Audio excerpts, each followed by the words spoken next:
Adna, juste avant d'en parler, peut-être un rappel des faits. Que s'est-il passé, Fanny, en ce mois de mai 2007 ? Eh bien, il y a 18 ans, en effet, disparaissait donc la petite Madeleine McCann, âgée de 3 ans seulement. Elle était en vacances avec son frère, sa sœur et ses parents.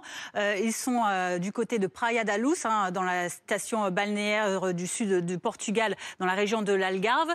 Et alors que ses parents, le 3 mai, partent dîner le soir avec des amis près de leur lieu de résidence, eh bien, quand ils reviennent, la petite fille n'est plus dans leur appartement. Ça devient une affaire mondiale, retransmise dans tous les médias du monde, et il y a beaucoup de fausses pistes qui sont écartées. Il y a également des rebondissements comme celui que l'on va voir actuellement, on en parlait tout à l'heure, celui de la suspicion un temps de Kate McCann, la mère de Maddie. La police portugaise l'a auditionnée le 6 et le 7 septembre 2007. Rapidement, elle a été mise hors de cause, elle n'a pas été inculpée. L'enquête se poursuit ensuite avec en 2008 une affaire qui est classée du côté du Portugal, mais vous allez le voir qui s'ouvre en tout cas outre-Manche, ensuite du côté de l'Angleterre. Ouverture en juillet 2013 de cette enquête sur la base donc cette fois-ci d'une enquête sur une disparition et un meurtre, ce qui incite également le Portugal à rouvrir aussi donc cette enquête. Et Fanny, l'enquête prend un tout autre tournant à partir de 2020. Oui, en effet, puisque la police allemande suspecte un homme, Christian Bruckner. D'ailleurs, des fouilles sont exercées à Hanovre, en Allemagne, en 2020. Cet homme, il a 30 ans à la période de la disparition de Maddie McCann. Il est suspecté parce qu'il vivait dans l'Algarve en 2007. Pas très loin d'ailleurs du lieu de résidence des parents McCann.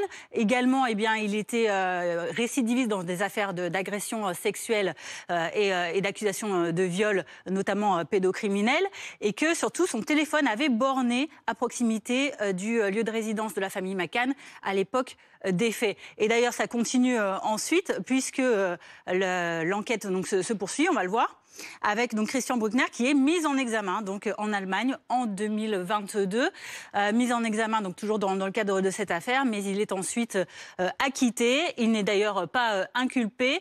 Les dernières grosses recherches qui ont eu lieu dans le cadre de l'affaire de Maddie ont lieu à Silves en mai 2023 au Portugal, notamment autour de ce lac, mais aucun corps n'est retrouvé. Mais ça continue pour Christian Bruckner qui continue d'intéresser la justice, puisque bien que acquitté en octobre dernier dans un autre procès sur des accusations également d'agression sexuelle et de viol, tout de même une accusatrice l'accuse bien de l'avoir violée alors qu'elle avait 10 ans en avril 2007, quelques semaines seulement avant la disparition de Maddie. Donc ça interpelle. Et en tout cas, Christian Bruckner continue lui de clamer son innocence dans l'affaire de Maddie. La suite pour lui, c'est qu'il purge actuellement encore 7 ans de prison dans une autre affaire de viol dans laquelle il a été reconnu coupable en 2005 sur une septuagénaire. Merci beaucoup, Fanny. Pauline Revenat, pourquoi maintenant ? Pourquoi les recherches reprennent 18 ans après ? C'est la question qu'on se pose avec les enquêteurs portugais sous la houlette du parquet allemand. Est-ce que c'est parce que ce suspect est libérable en septembre et qu'il ne faut pas perdre de temps ? En fait, c'est l'une des questions qu'on se pose.